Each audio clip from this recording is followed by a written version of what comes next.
ക്രൈസ്തവിൽ എത്രയും സ്നേഹം നിറഞ്ഞവരെ, വചനയാത്രയിലേക്ക് ഏവർക്കും സ്വാഗതം.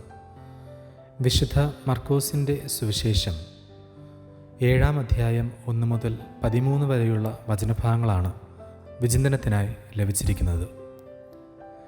ദൈവ പ്രമാണവും മനുഷ്യ കൽപ്പനകളും ആണ് സുവിശേഷത്തിൻ്റെ കാതൽ.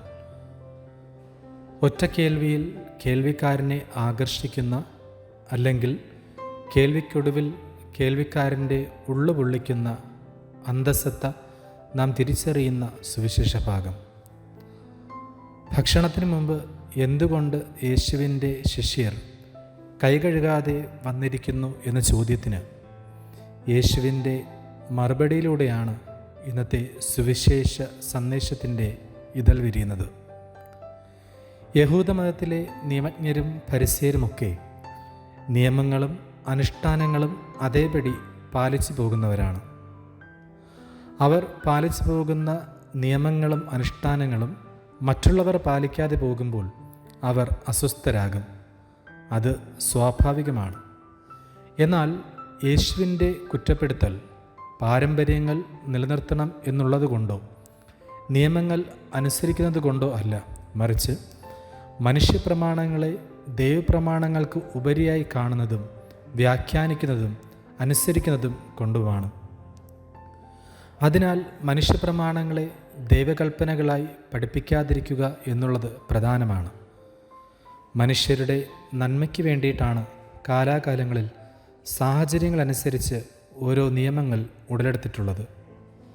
എന്നാൽ നിയമസഭയിലും മനുഷ്യകൽപ്പനകൾക്ക് ദൈവപ്രമാണങ്ങളെക്കാളും പ്രാധാന്യം നൽകി വരുന്ന അവസ്ഥയിലാണ് ഇന്നത്തെ സുവിശേഷത്തിലെ പോലെ യേശുവിൻ്റെ വിമർശനത്തിന് ഇരയാവുന്നത്.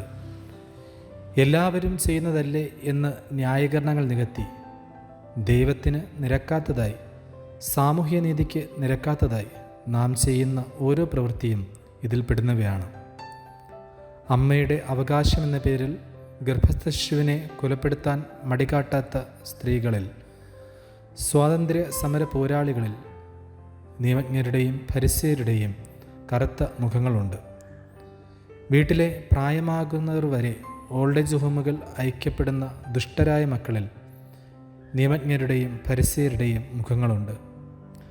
നീചമായ പ്രവൃത്തികളിലൂടെ നാം മനുഷ്യസ്തുതിക്ക് വേണ്ടി തിന്മ ചെയ്യുമ്പോഴെല്ലാം അവിടെയും നിയമജ്ഞരുടെയും ഫരിസേയരുടെയും മുഖങ്ങളുണ്ട്.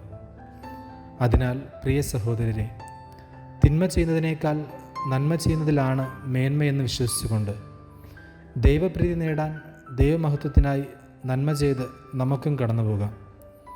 അവൻ ഗ്രാമങ്ങൾ ചുറ്റി സഞ്ചരിച്ച് നന്മകൾ ചെയ്താണല്ലോ കടന്നുപോയത്.